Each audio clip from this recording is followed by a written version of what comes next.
سلام، خبر مهمی داریم. یک مرکز مشترک ساخت پهپاد متعلق به هند و اسرائیل در دهلی نو هدف حمله قرار گرفته است. این رویداد در یکی از مرکزهای صنعتی مرتبط با تولید پهپادهای مشترک هند و اسرائیل رخ داده است.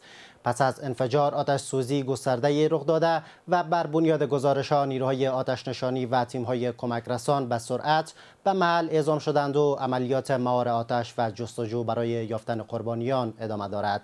بر اساس اطلاعات نزدیک به 50 تن در این رویداد کشته شدند.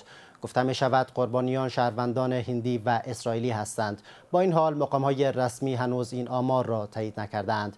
جزئیات مربوط به عامل یا انگیزه این حمله تا کنون مشخص نشده است و مقام‌های امنیتی هند تحقیقات را برای روشن شدن ابعاد حادثه آغاز کردند.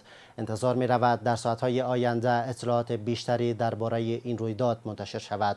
برای تازه ترین ها با یک باشید.